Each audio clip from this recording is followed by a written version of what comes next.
Bon, je vais être honnête, cette vidéo elle est spontanée et si je te la fais, c'est parce que je suis obligé de te transmettre un message que j'ai reçu là par rapport à une personne que j'ai rencontrée. Et si ce message il est pour toi, alors reste. S'il n'est pas pour toi, continue de scroller. Mais il était tellement important que c'était pas prévu que je te fasse cette vidéo. Et là tu vois, je sais même pas où je vais, je suis dans Barcelone. J'ai pris ma caméra que j'avais dans le sac de sport et j'ai dit allez, je suis obligé de te transmettre ce message. Et en fait ça m'a profondément touché parce que j'étais en train d'entraîner et il y a un mec qui vient me parler en anglais et qui me dit Damn, you're strong. Et il commence à me parler il me dit tu viens d'où, tu fais quoi? Et du coup en fait lui il m'explique qu'il est hollandais et que il vient ici pour apprendre l'espagnol pendant 2 semaines et il me dit qu'il aimerait trop vivre ici, tu vois ses yeux qui étaient remplis de lumière et il me dit voilà, j'ose pas, je suis déjà venu il y a 3 ans, j'ai hésité à venir et finalement je me suis dit non, il faut que je retourne en Hollande, j'ose pas parce que j'ai peur, je sais pas ce que je vais faire, je sais pas comment je vais faire. Et voilà, donc je sais pas si je vais rester ou pas. Et là je lui dis mais attends, t'es au courant que dans 3 ans tu vas refaire la même chose si tu restes pas?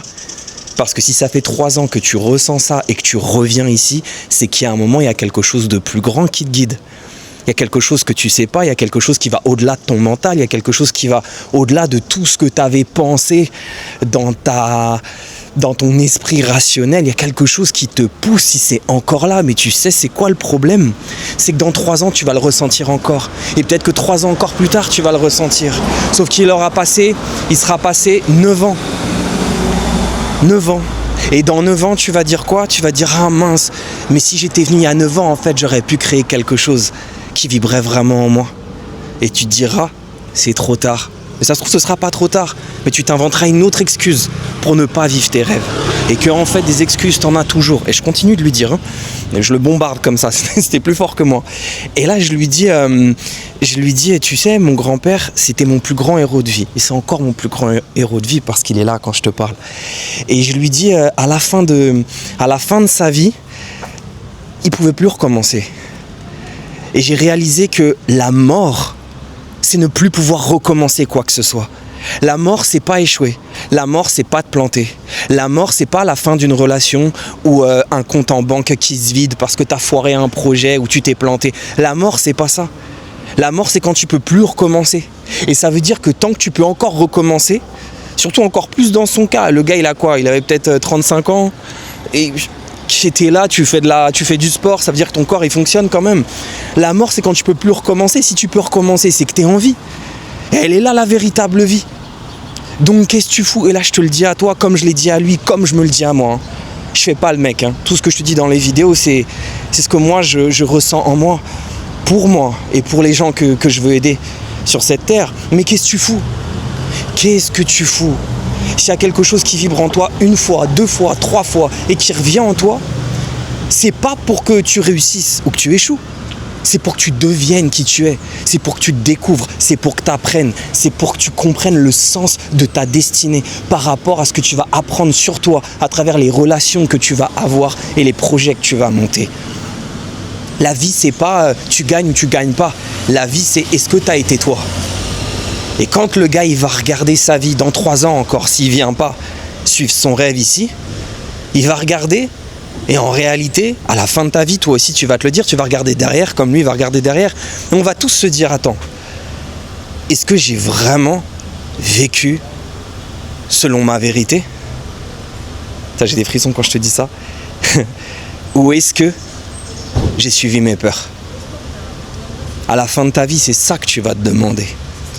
Et ta joie et ton alignement et ta grâce de vivre et de pouvoir partir en paix quand tu vas mourir, ça va surtout être lié à ça. Est-ce que j'ai vécu depuis ma vérité ou est-ce que j'ai vécu dans un mensonge en portant un masque parce que je n'ai pas osé être ce que je suis vraiment? C'est normal que tu aies peur. J'ai peur. J'ai peur. Sinon, je sais pas, j'aurais déjà ascensionné ou je sais pas. Moi aussi, j'ai peur. Et c'est normal d'avoir peur. Donc tu peux avoir peur, mais tu peux aussi avoir foi. Tu peux avoir les deux. Tous les scénarios sont déjà là. La version de toi qui a déjà accompli tous ses projets, qui est millionnaire, qui a la famille qu'il rêve, dans un endroit qu'il rêve, cette version de toi, elle existe, elle est là. Mais la version de toi qui est stock, qui bouge pas, qui est paralysée par ses peurs, elle est là aussi. Et c'est elle qui t'empêche de devenir tout ce que tu es destiné à être. de peur qui t'empêchent d'avancer. Et c'est tellement dommage parce qu'en réalité, les peurs, elles tuent beaucoup plus de rêves que l'échec en soi. L'échec ne tue pas les rêves. L'échec tue des illusions que tu avais par rapport à comment ça se passe dans la vie et comment ton rêve devrait se passer. Ça tue les illusions, mais ça te rapproche de tes rêves parce que ça te rapproche de ce que tu es vraiment. Et le but, c'est pas d'accomplir un rêve, c'est d'accomplir ta vérité. Tes rêves, c'est les appâts du destin, les appâts de l'univers, les appâts que Dieu te lance dans ton cœur pour que tu les suives, mais pour qu'en allant vers ces rêves, tu te découvres toi et que tu saches ce que t'es, pourquoi tu es là et quel est le sens que tu veux donner à ta vie et quel sens tu vas apporter dans la vie des gens. C'est ça qui compte. Et là, je te parle à la fin de ta vie, mais regarde à la fin d'une semaine, c'est pareil. Allez, on va faire mieux. Regarde à la fin de l'année, tu le ressens ça. Quand tu regardes à la fin de l'année, en général, tu ressens si tu as des regrets ou si tu es fier de toi par rapport à ce que tu as vécu. Ça, c'est ma salle de sport, elle est trop bien. Bon, on voit pas trop, mais elle est vraiment stylée, ça me donne envie alors que j'ai fini un entraînement dehors de calisthénie. Bref, je reviens. À la fin de l'année, tu sais, quand tu regardes derrière toi, tu sais au fond quand t'as foiré, tu sais quand t'as été lazy, tu sais quand t'as pas osé. Et en vrai, si tu regardes derrière toi, tu te dis, mais attends, si j'avais entrepris ça à ce moment-là, si j'avais osé suivre ce qui était vrai pour moi, si je m'étais lancé, où j'en serais là? Alors bien sûr, tu peux pas savoir.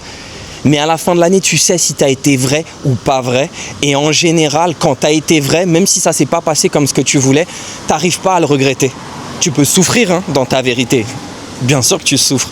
Quand tu vis ta vérité, il y a des choses où waouh, justement, ça explose parce que quand tu vas vers tes rêves et que tes rêves arrivent, tout d'un coup, tu dis ah, mais je pensais pas que c'était comme ça. Je pensais pas que ça allait se passer comme ça. Je pensais pas que pour vivre mes rêves, j'allais devoir perdre 100 000 euros. Je savais pas que pour vivre mes rêves, j'allais devoir passer autant de douleurs émotionnelles dans ma relation, que ça allait devoir s'arrêter ou renaître sous une autre forme ou avec quelqu'un d'autre. Je savais pas tout ça. Mais c'était le prix de mes rêves. Et j'ai suivi ce qui était vrai. Si j'ai suivi ce qui était vrai, même si je ne savais pas où j'allais, au moins j'ai été vers moi. Est-ce que je peux le regretter? Tu sais très bien de quoi je parle. Est-ce que tu as déjà regretté le fait d'avoir été vrai avec toi? Non. Par contre, il y a des gens qui ont un succès extraordinaire, et j'en ai coaché plein. Des gens jeunes multimillionnaires qui sont venus à mes immersions ou dans mes coachings encore aujourd'hui, qui ont accompli tout ce que tu aimerais. Donc les gars, ils paraissent jeunes, en place. Je dis les gars, mais il y a des femmes aussi. Jeunes, en place, de l'argent, du succès, beau, Instagram parfait, ok. Mais quand ils me parlent, ils pleurent. Et ils pleurent parce qu'il y a un sens qu'ils n'ont pas. Et ce sens qu'ils n'ont pas, ça crée un vide. J'ai connu une personne extraordinaire. Lui, c'était pas le problème du projet ou des millions d'euros ou toutes ces choses-là. Lui, le vide, c'était dans ses relations. Et en fait, c'est un vide. Il dit, mais... Ah, et mon cœur, il est fermé. Et tu as l'impression que tu le vois, tu dis, mais quelle souffrance il peut avoir, lui? Il n'a pas de souffrance. Mais en fait, par rapport à des blessures d'enfance qu'il n'a pas osé encore libérer, et pourtant il a fait un grand travail sur lui, mais au final, il reste avec un cœur fermé par rapport à des choses qu'il a vécues. Alors, la dernière blessure, c'était, je crois, il y a 1 an, mais cette blessure d'1 an, elle revient de blessures d'il y a 10 ans, de 20 ans, de 30 ans. Mais en fait, si tu traînes toujours les mêmes blessures, tu vas toujours anticiper ton futur par rapport à tes blessures passées. Donc en fait, à chaque fois que tu fais une projection du futur, tu projettes tes connaissances passées. Mais si tu projettes tes connaissances passées dans ton futur, ce qui crée tes peurs, et ce qui t'éloigne du présent, donc de ton pouvoir, tu vas vivre quoi à ton avis dans ton futur si tu projettes ton passé? Tu vas revivre les mêmes situations que dans ton passé. Et tu vas revivre ton passé dans ton futur, donc tu auras vécu une vie à vivre de manière passée. Et une fois que ta vie sera passée, tu seras mort et c'est trop tard parce que tu n'auras jamais été présent. Parce que tu auras été toujours dans cette projection de tes peurs. Et il y a un moment donné, il faut changer le scénario. Et si tu veux changer le scénario, c'est être assez fou pour croire que ce que tu ne vois pas, mais ce que tu ressens être vrai et juste et aligné avec toi, avec ta vérité et tes valeurs, te guide vers quelque chose de plus grand que ton mental ne peut pas imaginer. Et je vais redire quelque chose que j'ai peut-être dit dans plein de vidéos.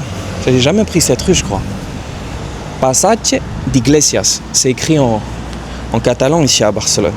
Passage des églises. Passage des églises. Ah, il y a peut-être un message là qui va arriver. Oh, passage des églises. Ouais, j'ai des frissons. J'allais justement te dire l'histoire d'un prêtre qui m'a transpercé. Ok, c'était justement avant que je parte à Barcelone. J'avais eu une grosse crise de vie. Je suis parti à Miami. À Miami, je m'étais rendu compte, donc je vivais à Palma de Majorque, j'ai vécu à Palma de Majorque pendant 7 ans, et à Miami, je m'étais rendu compte qu'en réalité, je pouvais faire beaucoup plus, que je pouvais toucher le monde, que je pouvais toucher même des Espagnols, des Anglais, des Français, parce que je voyais que partout où j'allais, je touchais des gens. Je me disais, mais ok, je suis dans une vie parfaite, apparemment parfaite sur mon île, c'est trop bien, j'ai un rooftop extraordinaire, dans un super appartement, j'avais l'impression d'avoir accompli tout ce que je voulais accomplir. Et en fait, non, en fait, pas du tout.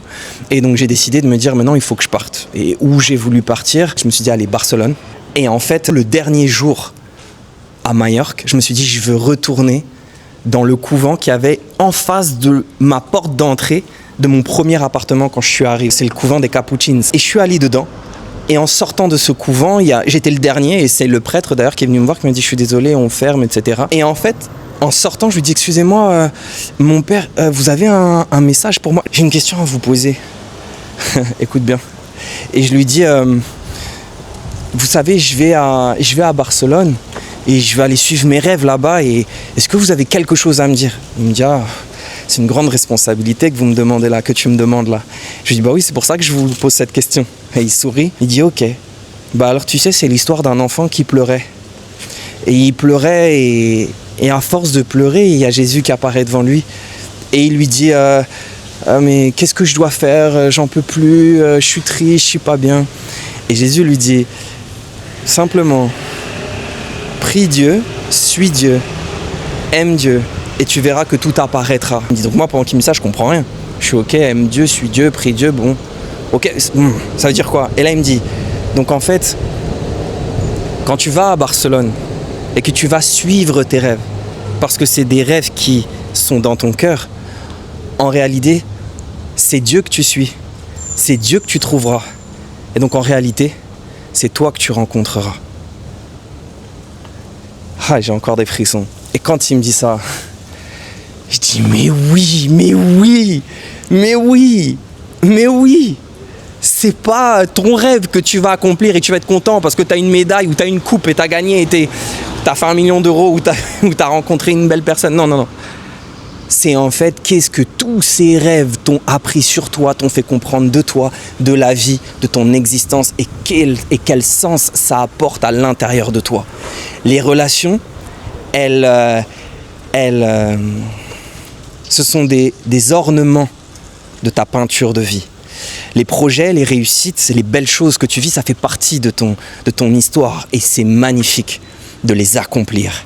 Mais dans cet accomplissement, qui tu deviens? Qu'est-ce que tu comprends?